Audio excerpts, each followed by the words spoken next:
വേണ്ട. ശക്തി അവിടുന്ന് മേലെ എണീക്കാൻ ശ്രമിച്ചു. ശിവ തന്നെ അവളെ എണീപ്പിച്ച് അവിടെ ഇരുത്തിയ ശേഷം ശോഭയ്ക്ക് നേരെ തിരിഞ്ഞു. അപ്പൊ എന്താ പറഞ്ഞു വന്ന്? ദേവക്കല സ്വത്തിൽ നിങ്ങൾക്കും അവകാശം ഉണ്ടെന്നോ? അപ്പോഴേക്കും ശബ്ദം കേട്ടിട്ട് ശങ്കർ ലക്ഷ്മിയെല്ലാം അവിടെ എത്തി. ശിവ, വെറുതെ ഒരു സംസാരം ഉണ്ടാക്കേണ്ട, ലക്ഷ്മി അവനോട് പറഞ്ഞു. എന്നാൽ ശങ്കർ അവൾ തടഞ്ഞു. അവൾക്കുള്ള മറുപടി അവൻ തന്നെ കൊടുക്കണം, നമ്മൾ അതിൽ ഇടപെടണ്ട. ഞാൻ പറഞ്ഞില്ല എന്താണ് ശിവ തെറ്റുള്ളത്? എനിക്ക് തന്നതിന്റെ എത്ര ഇരട്ടി സ്വത്തിന്റെ ദേവക്കില് ഞാനൊരു കേസ് കൊടുത്താലേ നിങ്ങളൊക്കെ കുടുങ്ങും. ആഹാ, അതെയോ? എന്നാ പോയി കേസ് കൊടുക്ക്. സ്വത്ത് നിങ്ങൾക്കും കൂടെ തരണമെന്ന് പറഞ്ഞ് ഏത് കോടതിയാണ് ഇങ്ങോട്ട് വരുന്നതെന്ന് ഞാൻ നോക്കട്ടെ. നീ എന്നെ ഭീഷണിപ്പെടുത്തുവാണോ? ഞാൻ ഭീഷണിപ്പെടുന്നതായിട്ട് നിങ്ങൾക്ക് തോന്നിയോ?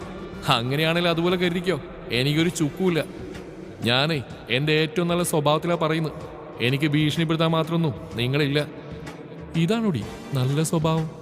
സൂരജ് മെല്ലെ മാളുവിനോട് ചോദിച്ചു. ഓഹ് മിണ്ടാതി, നല്ലൊരു അടിക്കുള്ള വകുപ്പുണ്ട്.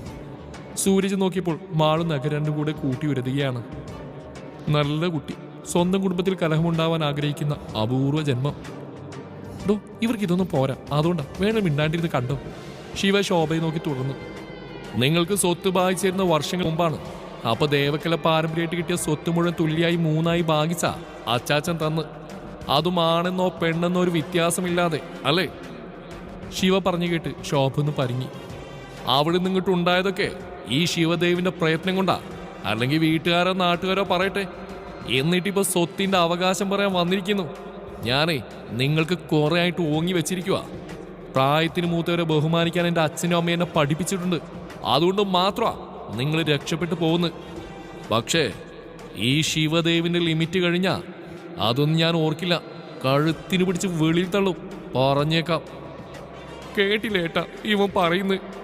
ശോഭ കള്ളക്കണ്ണീരൊഴുക്കി ശങ്കറിന്റെ അടുത്തേക്ക് ചെന്നു. അവൻ പറഞ്ഞതിൽ എന്താ തെറ്റുള്ളത്? നീ എന്താ ശോഭ ഇങ്ങനെയായി പോയത്?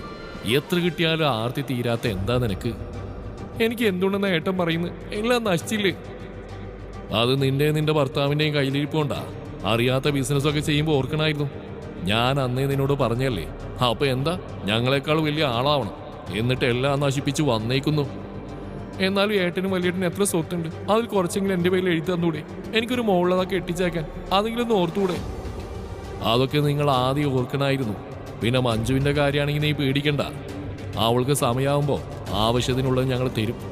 അതോർത്തിനിങ്ങനെ അടിയുണ്ടാക്കണ്ട. അങ്ങനെ വല്ല നക്കാപ്പി ചെയ്യുമ്പോൾ ഓരെനിക്ക് എൻ്റെ മോൾ അനുഭവിക്കേണ്ട സ്വത്താ ഇതൊക്കെ. അപ്പോഴേക്കും അതെല്ലാം തട്ടിയെടുക്കാനേ എത്തിയല്ലോ. ശോഭ ശക്തിയെ നോക്കി പറഞ്ഞു. ഇത് കണ്ട് ശിവക്ക് ദേഷ്യം വന്നു. ദേ തള്ളേ, ഞാൻ വേണ്ടെന്ന് വെക്കുമ്പോൾ തളി കയറുന്നോ? അവളെ എന്തെങ്കിലും പറഞ്ഞാലുണ്ടല്ലോ ആ പുഴുത്ത നാവ് ഞാൻ അരിഞ്ഞെടുക്കും. ദേവേട്ട വേണ്ട, അങ്ങനെയൊന്നും പറയില്ലേ. ശക്തി അവനെ തടയാൻ നോക്കി. മിണ്ടലടി, നീ ആർക്കാ വക്കാലത്ത് വരാൻ വരുന്നത്? അടങ്ങിയിരുന്നോണം. ശിവ ശക്തിയോട് ദേഷ്യപ്പെട്ടു. ഒന്ന് മിണ്ടാൻ നിൽക്കേണ്ട വാവാച്ചി, അവർക്ക് രണ്ടിനും കിട്ടണേ കിട്ടിക്കോട്ടെ. മാളു ശക്തിയുടെ ചെവിയിൽ പറഞ്ഞു. ഓ, ഞാൻ അവളൊന്ന് പറഞ്ഞപ്പോഴേക്കും നിനക്ക് പൊള്ളിയോ? അപ്പൊ ഇന്നലെ നീ അവളെ തള്ളിച്ചാക്കുന്നുണ്ടല്ലോ, അതിന് കുഴപ്പമില്ലേ? അവളെ തല്ലാനും തലോടാനും അവകാശമുള്ള ആളാണ് ഞാൻ മാത്രം. അല്ലാതെ ഒരാൾ മുട്ട് സൂചി കൊണ്ടുപോലും അവളെ വേദനിപ്പിച്ചാ അവരുടെ ആയുസ് ഒടുങ്ങുന്നത് എൻ്റെ കൈ കൊണ്ടാവും. അത് വാക്കുകൊണ്ടായാലും നോക്കുകൊണ്ടായാലും പ്രവൃത്തി കൊണ്ടായാലും. മനസ്സിലായോ?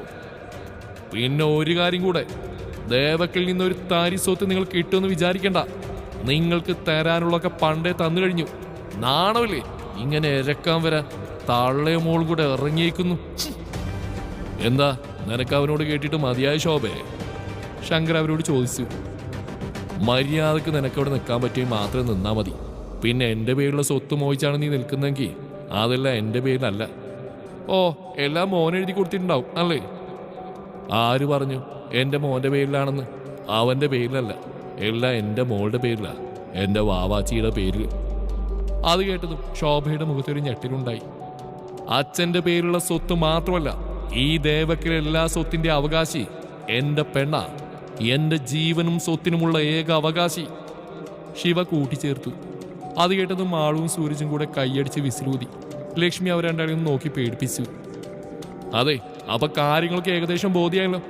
മര്യാദക്ക് നിൽക്കാന്നുണ്ടെങ്കിൽ മാത്രം ഇവിടെ നിന്നാ മതി, അല്ലെ തള്ളേ മോൾ ഇപ്പം ഇറങ്ങണം ഇവിടുന്ന്. മനസ്സിലായല്ലോ? മാളുവും സൂരജും മഞ്ജുവിനെയും ശോഭയും നോക്കി രാഖിയെ ചിരി പാസാക്കി ശക്തിയും കൂട്ടി പുറത്തേക്ക് പോയി. ശോഭക്കും മഞ്ജുവിനും ശക്തിയോടുള്ള പക ഇരട്ടിയായി. അവർ ദേഷ്യത്തിൽ അവരുടെ റൂമിലേക്ക് കയറിപ്പോയി. ഇനിയിപ്പോൾ എന്ത് ചെയ്യുമ്പോൾ എല്ലാം അവളുടെ പേരിൽ.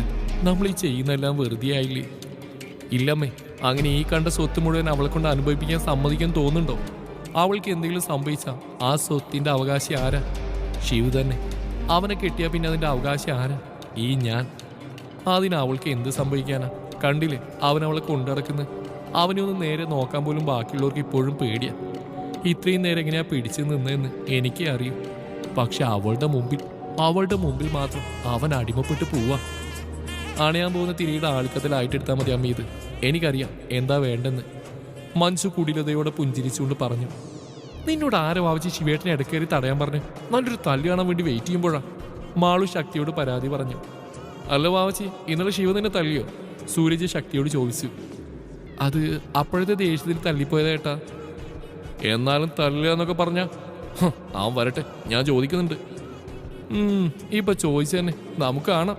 മാളുവനെ ചൊടിപ്പിച്ചു. കാണാടി, നീ നോയിക്കോ. നിങ്ങൾ തല്ലുകൂടാൻ നാളത്തെ കാര്യം പറ. നാളെയാണ് ഏട്ടൻ്റെ ബർത്ത്ഡേ. ഏട്ടൻ എനിക്ക് എന്ന പോലെ ആവില്ല. എങ്കിലും എനിക്കൊരു സർപ്രൈസ് കൊടുക്കണം. റിങ്ങും ഫോട്ടോയും എല്ലാം എപ്പോഴാണ് കൊണ്ടുവരിക? അതൊക്കെ ഞാൻ വൈകിട്ട് എത്തിക്കാം. ഞാൻ ഉച്ച കഴിഞ്ഞ് വന്നിട്ട് സാധനങ്ങൾ തരാം. പിന്നെ രാത്രി ഒരു 11:30 ആകുമ്പോഴേക്കും എത്താം.